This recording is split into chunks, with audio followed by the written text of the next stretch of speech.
记在上面，买搞一钱这个玩意，微量的办的。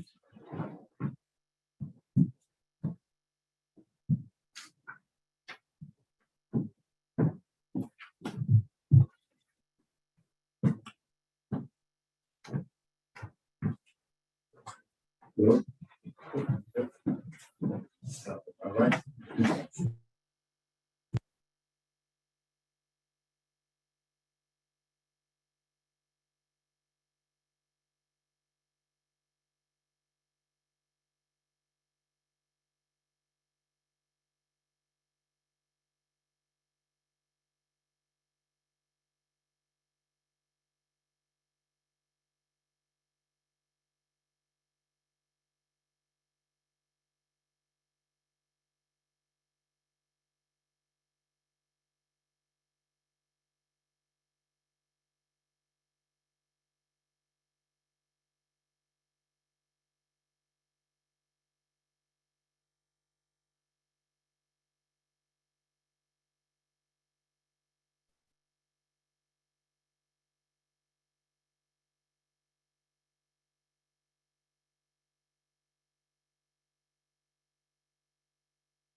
being moved into this new.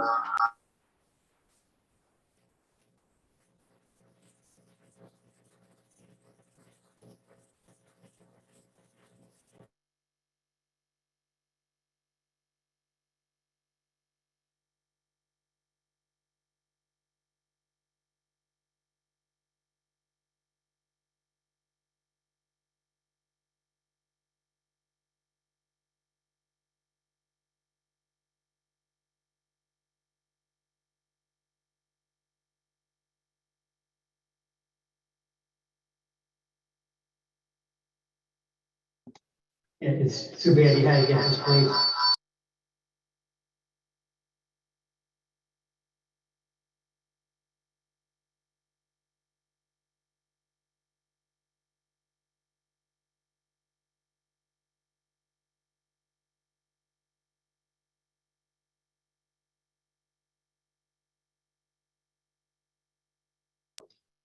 Same as what's on the sheet.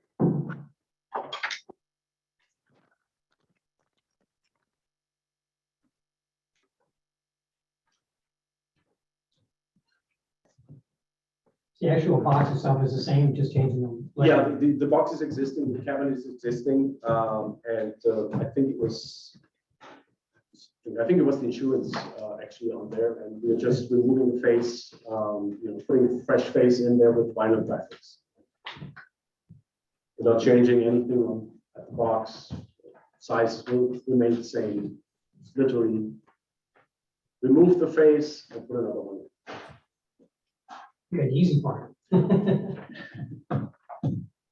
in a while, you need those as well. Trustee Henry, okay for the agenda? Trustee Coffey? Yes, sir. Thank you. Trustee Evans? Thank you. Trustee Lopez? Okay, you're all set. Just stop back in a couple of days to see the engineer and you're allowed.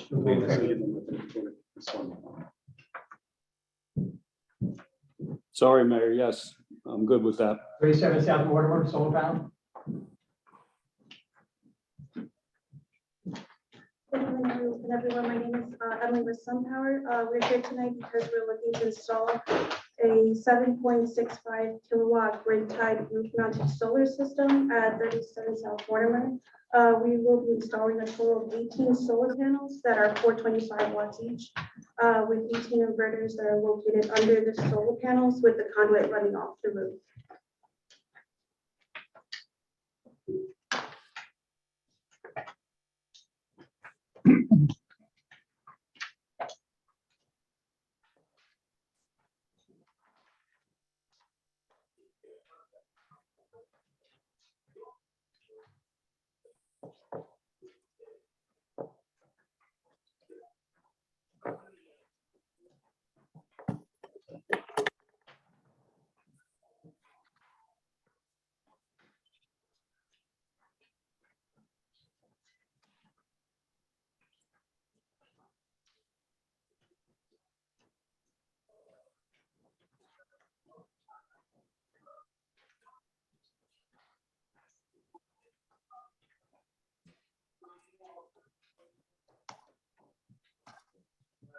Developing renderings that would show what the plant would look like from the street.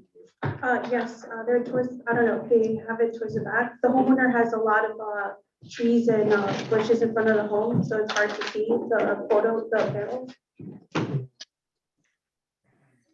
Yeah, next time if you could.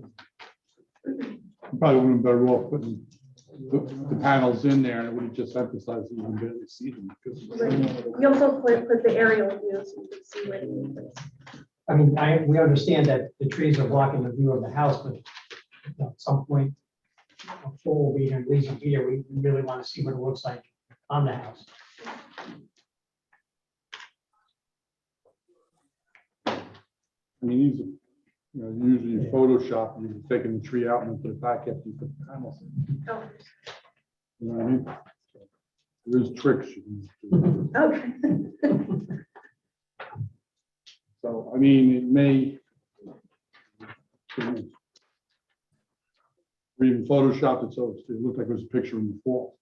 And you can see what it looks like. Because you would see it through, you'd see all the branches, but you would still see the panels. Right.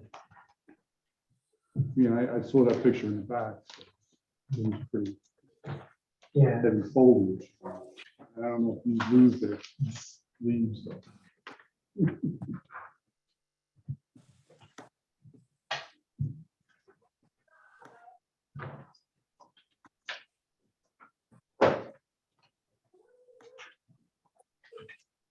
does anybody not want to proceed or? Yes. Thank you.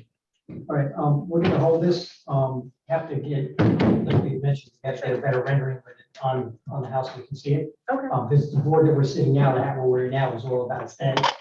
And we have to see what it looks like. So these we can't, we're sorry. that, you know, Sure, no We problem. understand the other pictures in the back, but they're not of what the house looks like with them on there, so. okay, I'll bring it back to this. Okay, even if you were to, like, trustee Corbin mentioned, do what he said, or even if you were to pretend you're standing on the inside of the tree, Mhm. you know, between the tree and the house and looking up at it, you know, something like that, so we can just get an idea what it looks like. Sure, we can Because do that. at some point, there won't be leaves on that tree, and people will be able to see the house from the street, and we gotta see what it looks like, so, Yeah, we can do that. okay? We'll be back in 2 weeks, so just Okay. get coordinated with the engineer, and he'll be Yeah, happy to to. me next week. Yeah. Just give me a call. Thank you, sorry.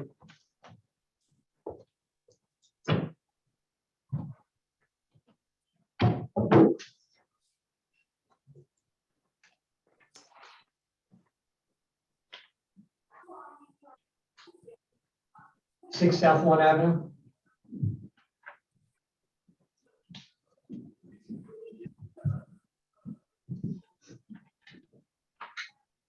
Good evening, everyone. Good evening, everyone. My name is Ernesto. And I'm Sharon My Manzano, so I'm his daughter and this is my father. So he runs his business Manzano Home Renovations, so he's looking to, okay. Thank you, personal, excuse me. But we're looking to finish the basement at 6 South Lawn Avenue, and we are just wondering if there's anything else needed on our end to complete this.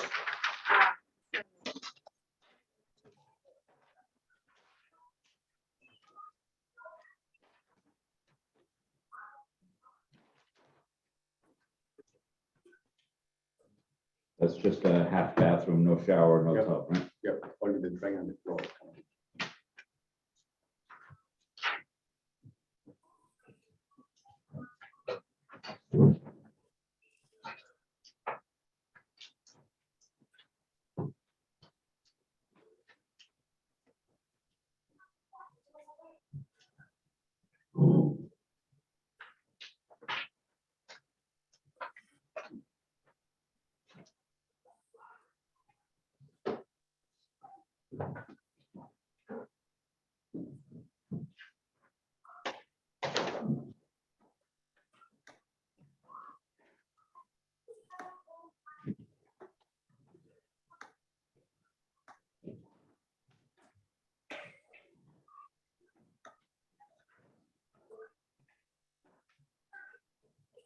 I'll give you a little history on the special permits while we're looking at the plans.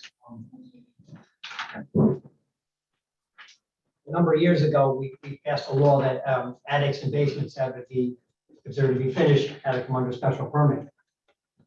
Reasoning for that was there was overcrowding, and there were a lot of attics and basements that were illegal and unsafe. Mhm. So we put that law in place, so this way when people want to do that, they would have to follow rules. If the special permit is granted, Mhm. the, once a year, the building inspector could come to your house and do unannounced inspection at a reasonable hour, you know, not at midnight, but he'll knock on the door and you have to let him in the house at least once to inspect the basement. No questions asked. He may never come. He may come more than once, you know, but at least once a year, you have to let him in the house and do unannounced inspection, we call that. If something is found that's not on the plans, the fine is $1,000 a day from the time you get caught to the time you rectify it. And it could be up to another $20,000 automatic fine. So this deters people from doing things that are illegal. Right. So, and you make, I'm not saying you're gonna do it, you know, but the law is in place so it doesn't No, of happen again. Because we had over 400 houses that had that problem and we cleaned them up. So Mhm. people living there safely now. like I said, my famous story was a house on North Goodwin Avenue, the people were living in the attic in the garage. Oh, wow. And the building department found it and we got them out of the attic. And a week later, the attic caught on fire, the house burned, and the people would have died because there was no way to get out. So the same scenario goes with all the basements and attics that we approve now. We know that they're safe now. So we can go to sleep at night knowing that your family's going to live there safely, nothing will happen.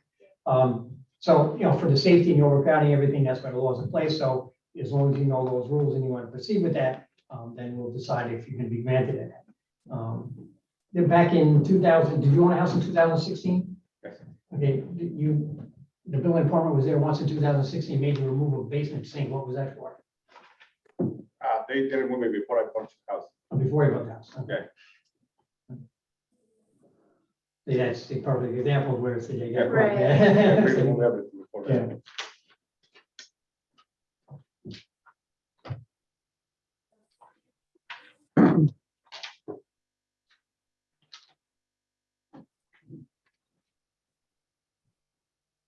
It's a nice house. Thank you. It's a nice house. I always like that one.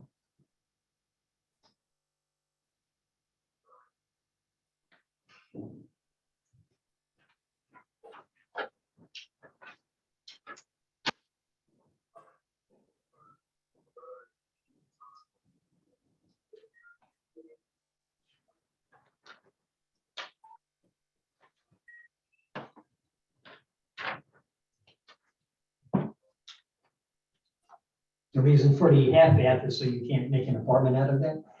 You know, if you're missing something, either a Yep. shower or a toilet or something, you're not consider it. So if you're using it, as you said, for your family room and playrooms and stuff like that, that's fine, and no one should live there. So.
Trustee Ham, you okay for the agenda?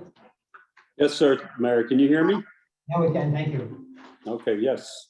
Thank you, sir. Trustee Coffee? Yes, sir. Thank you, sir. Trustee Evans? Thank you, sir. Trustee Lopez? Thank you, sir. Administrator, any questions? Council, building, good? Okay, thank you. Just stop back and see Tony. And then All right, thank you so much. Have a good night. Okay, thank you.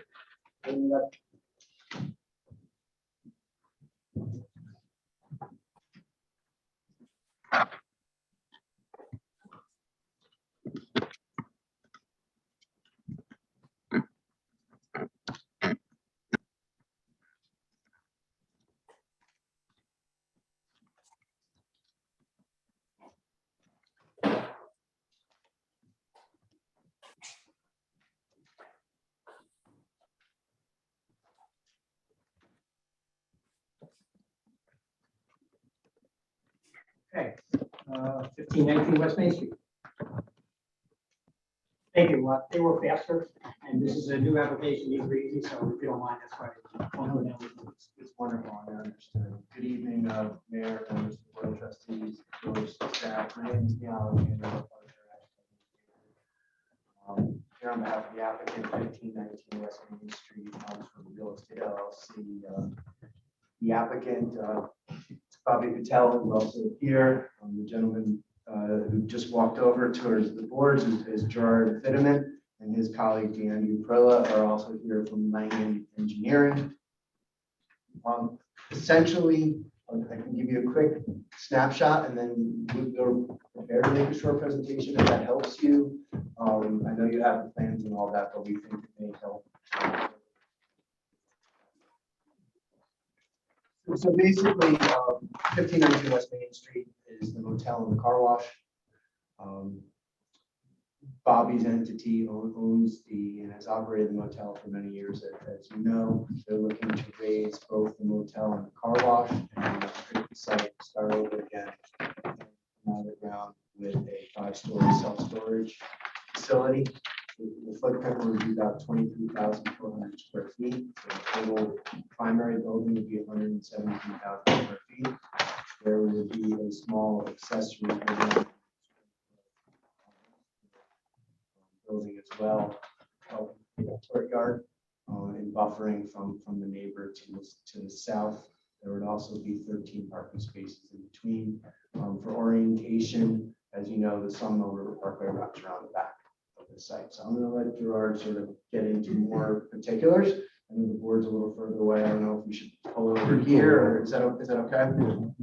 And I'll let him speak a little bit more to details. From a process standpoint, we obviously need site plan approval from your board and obviously all the advisory input from the planning commission. And then we will need, similar to other self-storage facilities in the village, we will be seeking a parking variance. And then we're thinking we probably will need some level of signage variance. Not so much for total amount of signage, but in letter size, given the size of the building. We may need, and we're not 100% sure we've read the code completely correctly yet. So we want to at least let you know we may need a signage variance. Yeah, the board, if I may, the board is able to waive that 2-foot height requirement Oh. on a larger scale building, which is why the one right before you. That's exactly what we approve of need. such a big Very sign, well yeah. said. I So missed that provision. So yeah. thank you for understanding that. With that, Gerard, you want to come over and so you're on the mic, I think, and the camera. I'll bring the board up. Sure, well, I can speak to the board. Good evening, Gerard Fitterman, Langen Engineering. So before you is the self-storage building. On the plan, you'll see that we've eliminated the hotel and the existing building that's there, the car wash. And with a clean slate, we're proposing to put a new 5-story building. It's the bigger box on the left side of the plan, fronting West Main Street. And then with the parking in between, we have an accessory building on the right side, which is a single story, essentially just garage doors along that whole frontage. But that'll be a single story with a pitched roof. We've got all of our disturbance that's proposed is within the existing disturbed area. We've got a setback along the frontage to stay away from the new poles. They just put the new utility poles kind of in, and so we need to stay behind those with the taller building. We propose to discharge our stormwater in the existing discharge that goes off into the off-site into the adjacent property, which discharges today. And so the pre to post runoff will not increase. The runoff rate will be the same or less than what exists today. And that's because everything is impervious today on the site, and we're making it a little less impervious. And out of the impervious, our roof is going to be somewhat less, more than what exists today, and that's going to increase the water quality as well. So in terms of runoff and water quality, we're in good shape.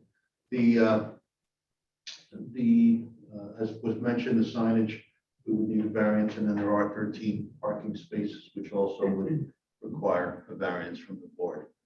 Access from the site is directly from West Main. Trucks, vehicles will come in. They'll back into the loading spot and then leave the way they came. So it's a very simple operation. The hours of operation, we have the the owner operator here, but who could speak more specifically to the hours of operation. However, I'm told that it's from 9 to 8 a.m. Typically, and then on, I believe there's access from 7 a.m. till 9 a.m. Is when the customers have access to their units, but the office has got a limited couple hours less per day. That's 5 days a week, and then, of course, on the weekends and holidays are back to the hours of operation, but all within the ordinance time limits, time constraints. With that, access, what's generated in terms of traffic today is much more than what would be generated by this self-storage, proposed self-storage facility. So in terms of the impacts to the local roadways, et cetera, much less than what you have today. But all in all, it's we believe certainly an improvement to the area. And if there are any questions, glad to answer. For starters, the self-storage, I mean, obviously you did your homework. There's one right across the street. There's one being built right next to you. There's one being built half a mile to the west of you. And then the two westies are just north of you. Do you really think, I mean, we know before your proposal, there was enough demand for storages because of all the apartments and people have downsized on that. Do you really think there's gonna be enough business for that? Because, you know, Clearly, my client my thinks fear, so. my fear would be is that you build this building, and then it goes empty. You know, I mean, where did you get your numbers? How did you do your homework? That you think that, So I can tell you my client wouldn't be here without having done his homework. no, I know that, I will- obviously, but I'd like to hear the answer. I to that. defer. You want to go first, Bobby? Sure. And And I'll hear Mr. Bobby Patel. All right, nice to see you again. Thank you, Bobby Patel. So we did a few feasibility studies even after the 33 West Main was passed and Renard is proposed becoming. They have a per capita square footage that they use as a metric. Even with those in play and currently the apartments and everything that's coming in Tarrytown and the radius, it's still below what demand is needed. And you know, we're not going to operate it. It's going to be one of the REITs, one of the major players, and they're also interested in coming. Interesting. No, I mean, it makes sense. I just want to make sure. Yeah. No, I mean, like I said, so do we. when that one up, and there's also one behind you being built. Yeah, 33. Yeah, Yeah, I mean, on Haven Street. yeah, the Renard, Right. West Street, right? Yeah, but there's also, I didn't know Robert Martin's converting one of his offices, Yeah. those fast stop and shops. And those were all taken into the. Okay, into your plan, yeah. So going back to the picture, yeah, that's all good stuff, yeah. All the gray area is building, Yes. okay. And correct me if you said this right before, you said that there's less impervious surface, but that building area is more rooftop building than was there now. Because Correct. there's only little slivers of building, so. Correct. If you look at the overall roof area compared existing versus proposed is a little more because there's less parking surface Right. in this case. So that's courtyards. I mean, you have Right. two big courtyards, which a majority of the open space of those, there are little slivers of buildings on the outside, so. Right. Okay.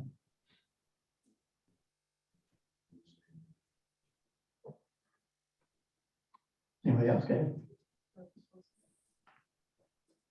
I do have the architectural plan that I can just show you. Hmm. While you're doing that, I just had a question on, you gave hours of operation, but the smaller building with the roll-up doors, that's gonna be, So the hours of operation, I think it's going to be 9 to 6 usually, okay, and then on weekends it's usually 8 to 5 on a Saturday. okay. But the other ones are gonna be, So just for the record, 9 to 6 on the weekdays, 8 to 5 on. Okay. Saturday. But it depends mostly on the operator that we choose, but those are. right. Well, what about the smaller building with the roll-up doors? They're gonna have 24-hour access or? There's gonna be- So the units themselves will monitor the hours of course that were from 7 AM to 9 PM, there's access to their. units. Okay, so no one's rolling up in the middle of the But no night? one's allowed. So accessibility to this, to the single story is from 7 till 9. 7 to 9 or, Thanks. And so this architectural presentation here, the architect is not here today, but this is a snapshot of the building. That view that you're looking at is from, the top view there is from Main Street, looking at the building. That's the proposed exterior elevation. And then the other one is the one on the bottom is the looking as though from the, is that this? Northwest. Northwest elevation. And you can see the signage on the Main Street view on the very top. That exceeds the 2 feet in height, which is why, just look at that way. Yeah, just looking at that, you can see that it's certainly not overpowering on the building. Well, those red little squares of windows Yes. on the red building. What's the red represent? Just the color, That's the color of the building? just the color scheme, yes. Are those, is that actually glass and then those red, those are the, That's glass, and storage then doors? behind that are the storage unit Right, doors okay. that you're seeing typically. Like you see the yellow ones across the street. Right.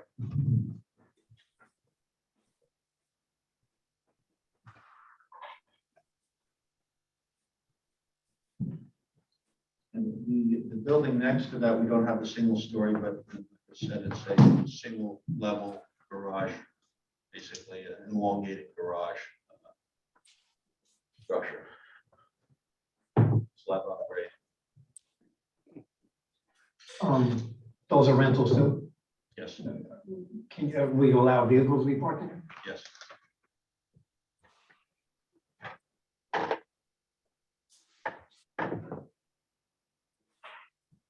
The most important question to the property owner. How do you intend to replace the loss of TV and movie shoots?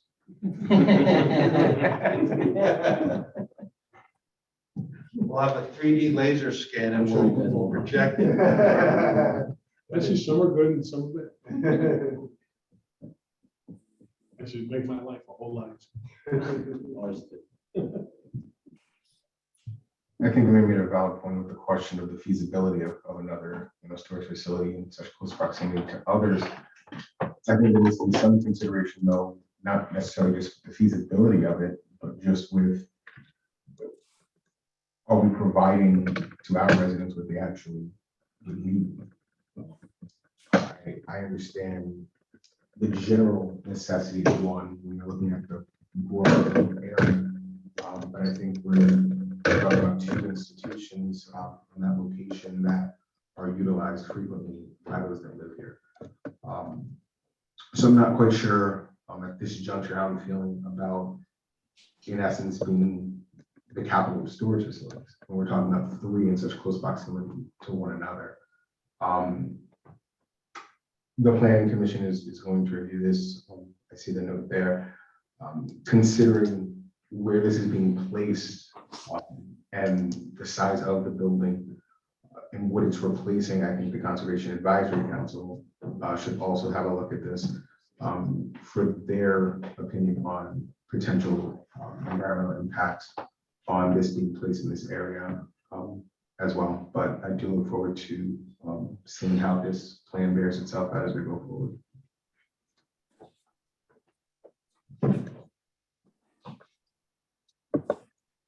I just have a quick question about, you said the runoff is going on the property next door. Yes, there's a drain line that penetrates through the existing retaining wall and goes into the adjacent property. A pipe or is it? Yeah, it's a overground? pipe discharge that will remain.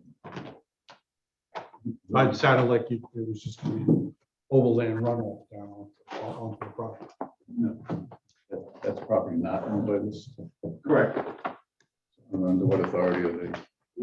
It's the existing invert, correct? It's an existing condition that, But do you know who owns that pipe right now? Who takes care of it? well, the pipe just ends at the end of the retaining wall, so that's the current car wash. The property owner owns that pipe that's discharging to the adjacent It's, property. But what is it discharging to on? Oh, eventually it goes into the bowl-shaped area between the sawmill and the adjacent property, and then there's a discharge that leaves that area. It's undeveloped, and it's all wooded area today. yeah, they submitted a stormwater pollution prevention plan, which was going to refer to our consultant to review. And that was one of the questions I was going to have them look into. Yeah, just Whether- 'cause Yeah, I mean, I haven't had a chance to go out and who owns that? Is that like? is that it would be the DOT Sawmill Parkway property? Authority, or on their property, and I guess that eventually meanders its way into the Sawmill River. Well, they're gonna let, but that's, I mean, Yeah, they they're may look- object now to having, Right. I mean, it was there, it's probably been there for a million years. Yeah, Now is their chance to come back and say. that was one of "You my, can't do this. right, that was one of my questions I was going And to. obviously we'll work through that issue. I think the advantage here is that the acceleration coefficient is going down slightly and the total amount of water quality and quantity rather is also decreasing slightly. So I think you're right in sort of the way regulatory agencies like to work. I mean, but I think it's also important to note that it's actually an improvement over the existing condition. Well, you're Probably gonna have to convince them.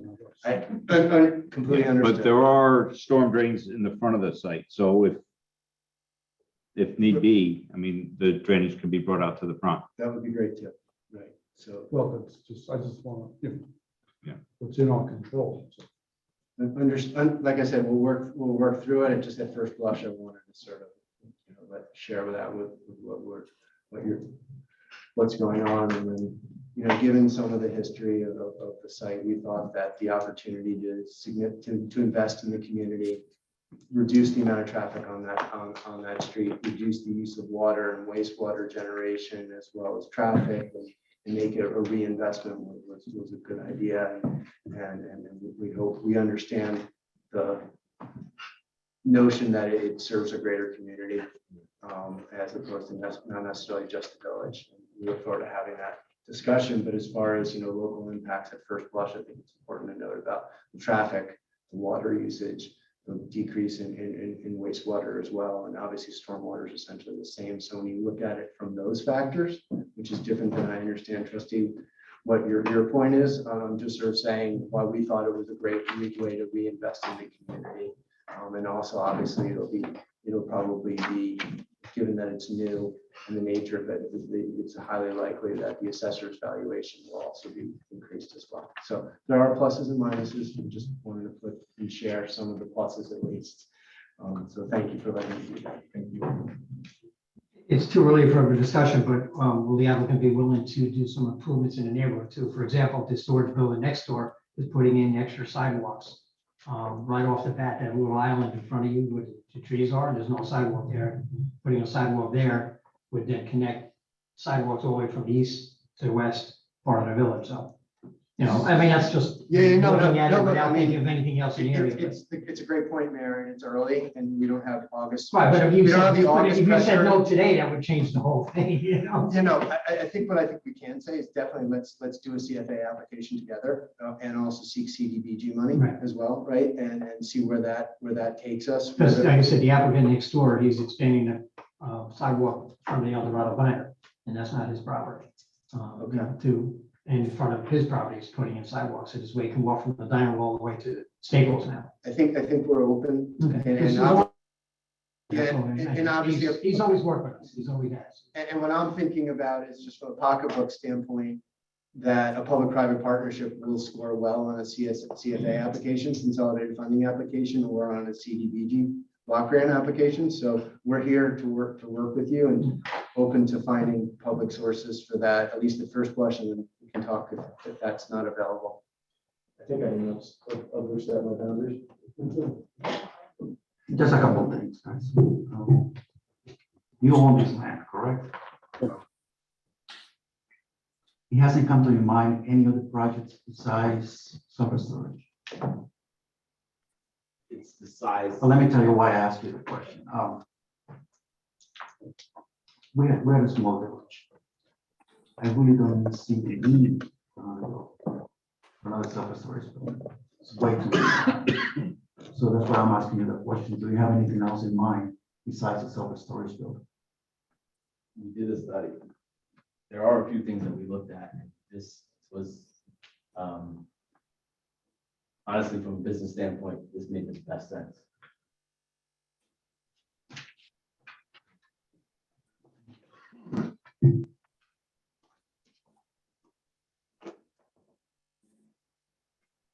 Trustee Henry, any questions? Sorry, trustee Henry, any questions? No, my own, my only question's been answered about the redundancy of the self-storage units. Thank you. Thank you. Trustee Coffey, any questions? I don't have anything further, other than the answer that Tony's requested. Trustee Evans?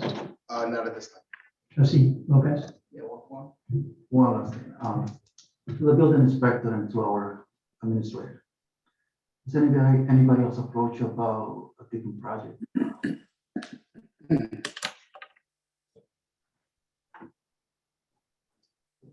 For that site? Yes. No.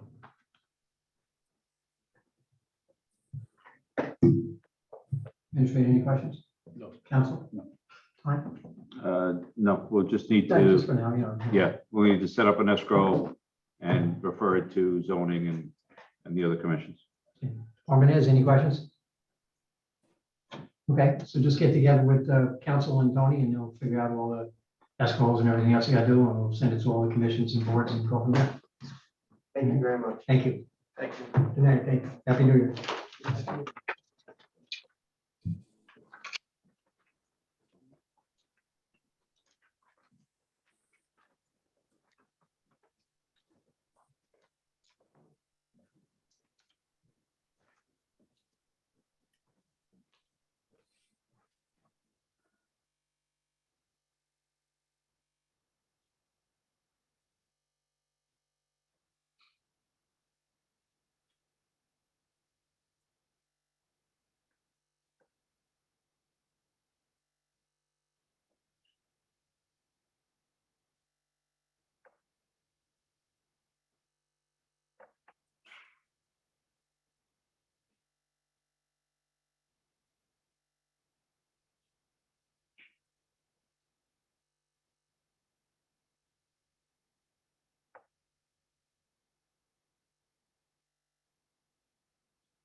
is. We've determined what it is. So what we'd like you to do tonight is approve, like you did last time with the batteries, approve us to award the equipment and the antenna work once we figure out the pricing of the items between the two companies, because we have a couple of questions. And then hold off on the diagnostic and come back to you with that. Equipment and Antennas. fence. Really, equipment replacement, there's nothing really new. There's a switch or two here or there, but it's nothing major. It's basically replacing what's broke. And then the antennas, either what's broke or what needs to enhance the system. And the money, we have a place that I can pay for this out. And some of this can be paid out of the federal funds that we got.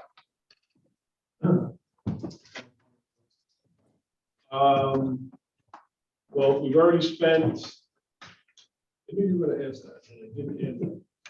Let me just do a quick look here, real quick.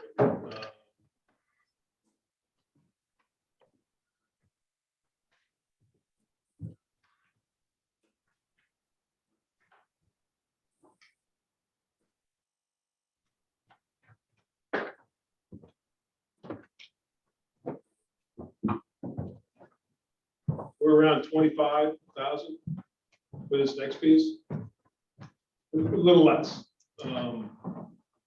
There's actually a couple items in there that I'm counting that may come out, that may not have to be replaced. So we're 25,000 to do the next step, which this next step, it's not gonna be done tomorrow because this stuff doesn't sit on shelves, it's gotta be ordered. This next step should solve 99% of the problems that we're experiencing.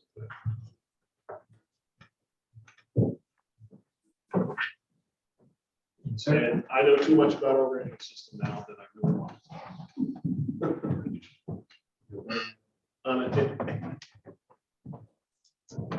So if everybody agrees to that, that's the way we move. Mike, what vendor would that be? He's working on the review process and schedule for the handbook.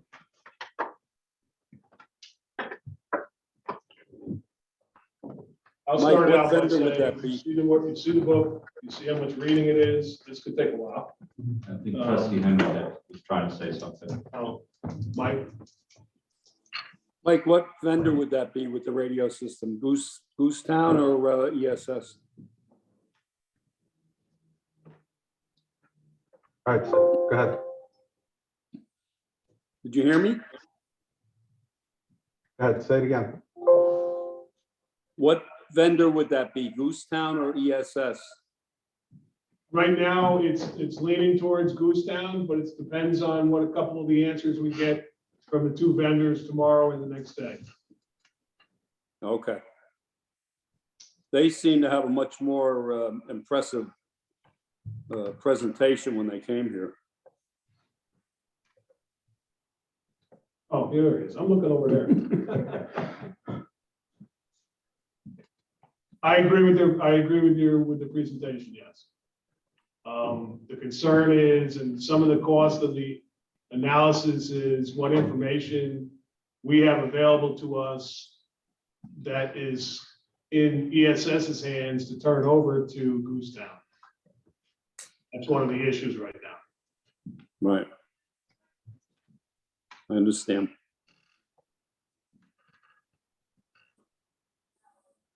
So Mike, what are you thinking about the book? God, I don't know. I mean, I'm almost thinking. Well, we just pick a night and do a couple of chapters or something. I'm almost thinking of separate meetings. Yes, I agree. Nothing to do with work sessions or board meetings. A different work session. Just for that, yes. And then we'll just come up with the schedule, take them part by part. Each time. That's what we did all the other books, the SLPs, remember, the BD. and everything. Right, right. We have to go through it page by page. What day of the week is better for people? Or are we talking like another, instead of the Monday that's scheduled, the Monday in between, you know what I'm saying? I would prefer that. Yeah, I think also, we haven't been overloaded for board stuff, so we can have one board meeting on business and one on that, on the handbook too. You know, So have- then let me. And if we do get, then we'll throw in another one to get. Let me pencil a schedule and send you an email. Yeah, when we look at it, thank you.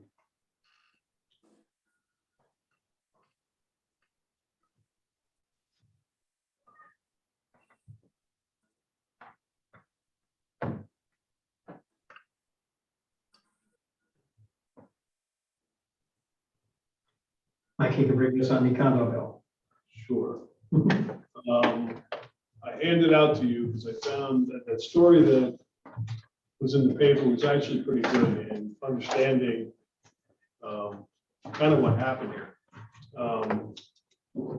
Just real brief, real brief. The way the condo, the taxation of condos works today is different than a single family home. It's different than an apartment complex. It's basically considered on a scale, and I said there's a number in here that shows it's like a 45% of a single family home that it's being valued at today. And there's some that would say to you that that's ridiculous, that that's way too low. And there's others that'll say to you that if you change that, you're going to upset the apple cart of the way real estate and condos are done. And the theory behind condos is that they have less of a strain on the public services, so they shouldn't pay as much in taxes. That's the theory. It's to be polite, it's probably right about 1 or 2% of the cases. It's all according to how the place is built. And this has been something that people, municipalities have talked about for years. So Greenberg started with our assessor to put a push together to do it on their own. And there had been over the years some statewide stuff that had been pushed and it just never materialized. One of the things that counters this bill is if you go to homestead, non-homestead tax processes. And what that means is basically simple theory is that 1, 2, 3 family and condos are considered homesteads. And they have a different tax rate than the non-homestead, which is considered everything else. And normally, the non-homestead is a higher rate than the homestead. Here locally, closest to us that has homestead, non-homestead is Sleepy Hollow. And if you think when I try to explain the tax rate to you and et cetera, it gets 3 times as complicated under homestead and non-homestead. So what I brought that up for is under homestead, condos get treated just as single family homes. So one of the things that I'm told that happened with the Greenberg bill got approved because it was set on its own. Also had a lot of logic. It was going forward, not back. And also Greenberg did a really good job in proving their case on it. The statewide bill, my understanding, was a little bit more complicated, left some things out, but at the same time, the sponsors of the bill that were sponsoring it, probably 80% of their districts had homestead and non-homestead. So it made no sense to the state to say to these people, yeah, okay, go ahead and do it. I mean, just really made no sense. So going forward, and Edie will have some other information and detail to us what we're going to have to do. The town of Greenberg is going to have to pass a local law that provides for the provisions that's allowed and how it's going to take place. And in this case, since it's something new, we will do that as well. If you choose to do it. Actually, you could choose to not provide this. No, I don't think you can. But you really should, if you're going to support it, you should support it to them. Edie's actually meeting with the DOC in a couple of weeks that we're hosting to explain this a little further, as well as a couple of other things that are coming down in terms of real property tax issues.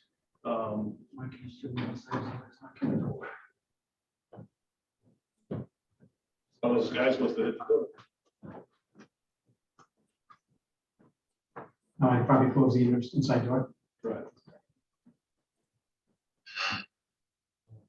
We only have the one condo building, right? Yes, and it doesn't apply to that anyway, because it's existing. Greenberg law, nor the state, well, state law doesn't matter anyway, it's Scandito. So that's why it's a new condo. Right, and we've had none that have been proposed. One of the things that people were afraid of, and there's another law that took care of a piece of it, that apartment buildings, current apartment buildings, and there's a law that if you read through it the right way, you can take a two-family house and turn it into a condominium. And then the assessment would be totally different. And that's something that just kind of got lost in the shuffle and really is not practical at this point. I know Tarrytown was, they had a bunch of them on the table that apartment buildings that were being talked about, the condo, and it got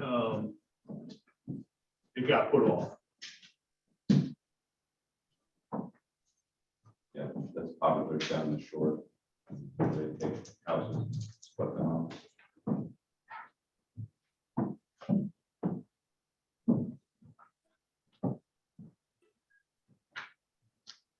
Thank you.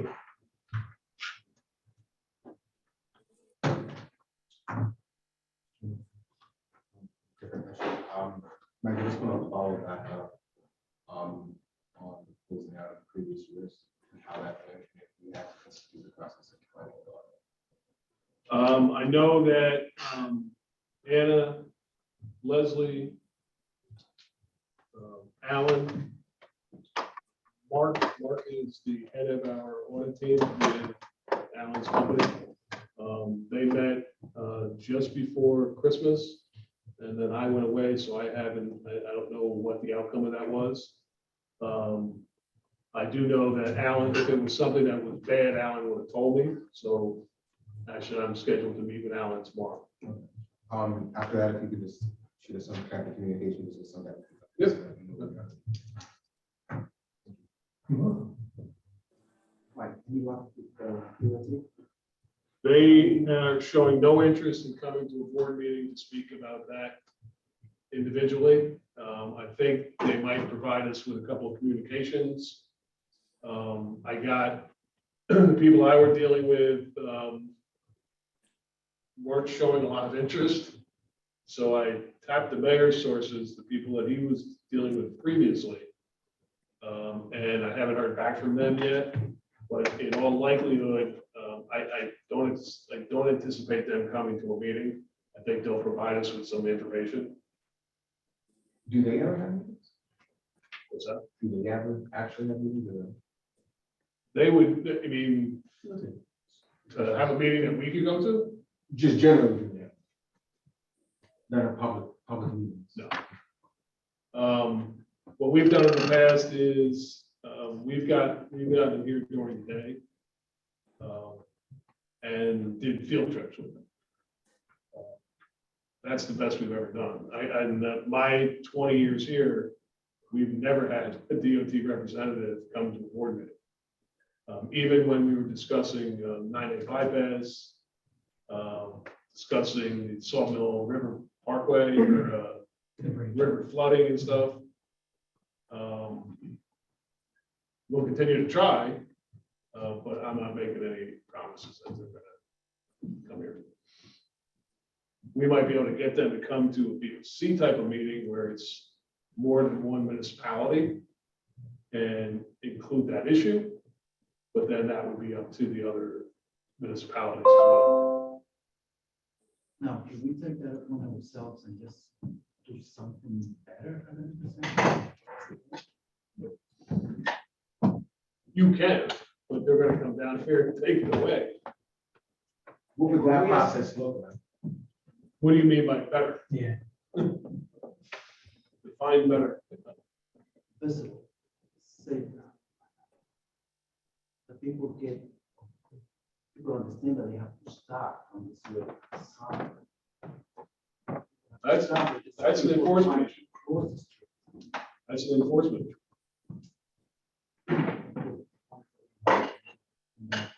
Single day, 9 to 5, it's enforcement. So the DOT doesn't show any interest in what we need. Well, no, I think they have. I mean, they've made substantial improvements to your Main Street. Yeah, but then we came to the conclusion that wasn't enough.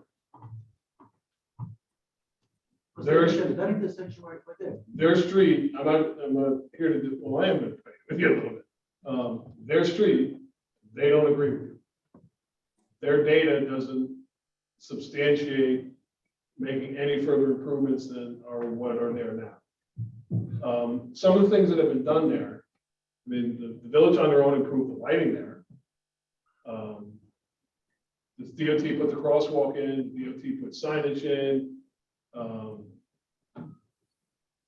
We did, when we built Main Street, rebuilt Main Street, some of those bump outs, while they're a pain to drive around and to plow snow around, are made to calm traffic down. And You want- safe, not to cut you off, sorry, and safer to pedestrian crossing, because it's one less lane you're crossing.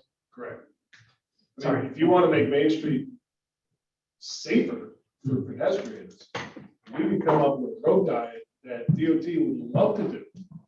I don't think we want it as a community out there, as your business district, as a thoroughfare. I'm just afraid something's gonna happen one of these. You know. Now, your main intersection is which? I just saw we were talking about the same one. Trustee Lopez, turn on your mic, please. The other issue too is that if the village does anything on that road that hasn't been approved by DOT, when that tragedy happens. So here's the way I see it. So they're waiting for something to happen so they can come here and try to do something better at that time. After the fact. Is that what they want to do? And we as the village, we're not allowed to do it. I just don't understand. We're doing it for the benefit of the kids. They own the road. I understand it, yeah. It just doesn't make any sense to me. But hey. Let me ask you a question, because here's how, the better way to get response from them is for us to propose something for them to do. So the biggest thing you could do there is a light, which we know what the answer to that is going to be, but do you want me to send an email to these people that said, at a board meeting, the board discussed, and we would like you to study doing a light there?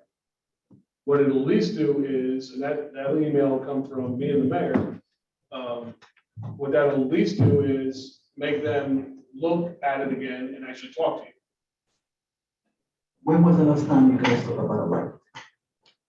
Well, just before COVID, when we had them in and they did the other improvements, they did the boxes, the signage, the synchronizer of some of the lights. And I think This is some what, about local 3 years people- ago? Yeah, and so, no, yeah, it was right before Just COVID. before COVID, yeah. We run it. And there were other local people who also, they had received communication from about the same Like thing. residents from. Because they sent us copies of letters to other people saying the reason they can't do that light.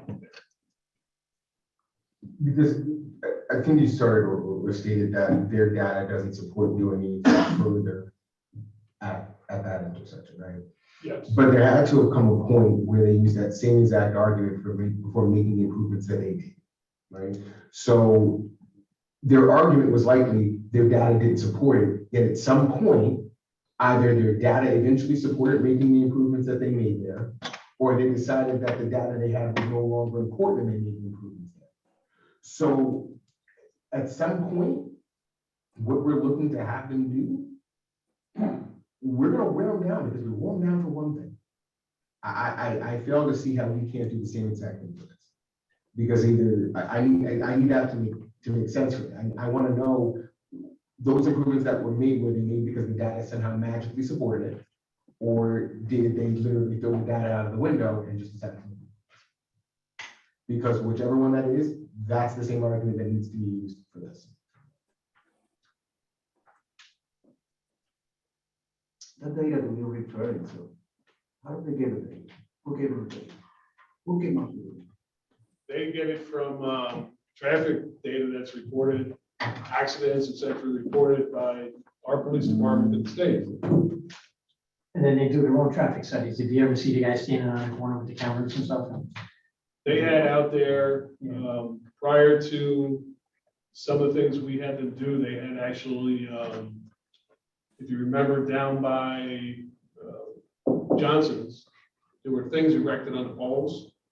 They were cameras, they were video cameras, videoing the streets. And they were all up and down Main Street for a period of time. They count traffic, they're watching the traffic. They did the regular across the street things. And then their other data is basically generated out of accidents. Is any of the data that they consider have anything to do with the amount of individuals who cross the street there per day and the age of the individuals that are crossing? Not sure they have that, unless they did that themselves, we don't have that data. Okay, so, and Trustee Lopez, I'm not trying to speak for you here, but I think the crux of If the you talk to argument. the school district, no one crosses that from the school district. Because everybody gets a bus. That You may- know that's not true. that they work for our youngest of children, that may be accurate, sure. But I think it's safe to say that right there, if a child is going to be walking anywhere across Main Street, that's where they're going to cross, right? I think you know that argument. And I think part of the argument Trustee Lopez is making is that the safety needs to be improved there because of the amount of people that are crossing there. So if they're making determinations without the key data point that we're stating is a large factor here, then maybe they're making decisions without the necessary information to do so. So I guess my question would be, to make that determination, is that solely on them, or is that something that you as an entity can somehow commission to determine exactly the frequency of who's crossing there, the safety risks and all You could hire your own consultant, sure. It's not gonna be cheap, and I don't know if that? What they're, is? I don't know if the state's gonna pay any attention to the data. The other thing is they look at throughout the daylight hours, what's going on, like you may have high crossing students from 8 to 10. Picking two random numbers, and from 2 to 4. But they're gonna say, all right, those are just anomalies. We have a crosswalk there that will flash lights. They said that should be more than enough based on that. Whether it is or not, we can probably see, but that's the way we look at it. Because I mean, I've done enough, maybe not traffic studies, different types of studies, and you sort of average things out over a day, not on a per hour basis. I mean, look at how long it took me to do anything. You know, just to try and calm traffic and move traffic away from us on a typical Friday afternoon. It was easily 15 years the last time we talked to him about it. I want to say that the mayor wasn't mayor. It was me and Mayor DeAngelis who met with him last time. So that's 19 years ago. And then between that and the next time.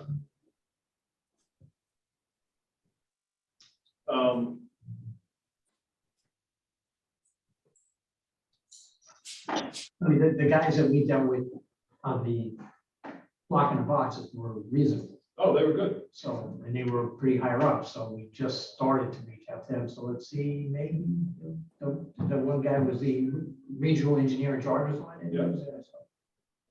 He was all different. We tried to bring the light issue back on. See what they say this time? Yeah, I mean, that's the way to Right. start the conversation, Right. that we were approached, and so we're asking you to look at To it. study it again. Yeah. Every time I've heard about going to do battle with the DOT for like, there hasn't been enough fatalities at that point. I'd love them. Well, they- that's right. Oh, it actually was, good, it's right in the letter. Wow, that's. So I- how many, One of the That's things, first. how many do they need? Up in Ellenville, I dealt with the same issue, and it's right in the letter, not enough fatalities. Because that's when they go out and they go out and talk to the police department. And they specifically look for accidents with fatalities or serious injuries. And they see how many happened at that intersection. And how many were fault of somebody running a light not being there, or just a stop sign. Or something. The lighting of the street and everything. And it's kind of bizarre, you know, but it's unfortunately, it's actually. I would also want to know the data on how is that flashing sign, right? Well, so talk to the cops who do it, they say, people don't even notice that. They notice them, and he says, heck, they don't even notice them. flagging it down. And there's our So- argument right there. I'm gonna sit here as crossing my heart, okay? I almost hit Sandy the other day. And that's you knowing that he's there. And plus, I was only doing about 15 miles an hour. Now, there was a sun glare issue, but I almost hit him. And I know he's there. I mean, like, I wish I had the time. I'd literally sit there in a chair and literally just count the amount of times people press the button trying to cross and it just gets ignored. Because that right there is the argument. If they're saying, well, we did this, we did that, we can show them, great, that's really nice. It doesn't work. It's not effective. Yeah, they don't to do go to the next step. Correct. And they also don't press the button when the crossing guards are Right. And I mean, Steve can speak to this. An actual full type of enforcement there would be a nightmare. You need at least 2 cars, you need one going in each direction. And you could end up making it more dangerous than safe, trying to do that enforcement there. So we'll start with there. yeah, I'll write something tomorrow or the next day and see what, throw it at the flagpole. See what they say this time. I mean, I'm just saying, this, I've come up against this argument from DOT before. It's not the first time I've heard it.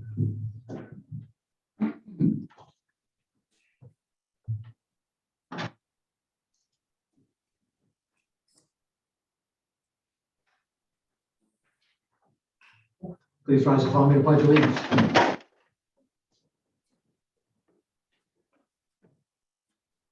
Allegiance to the flag of the United States of America, and to the republic for which it stands, one nation, under God, indivisible, with liberty and justice for all.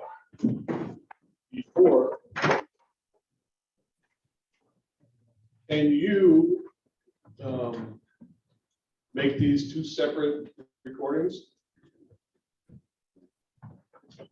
Okay,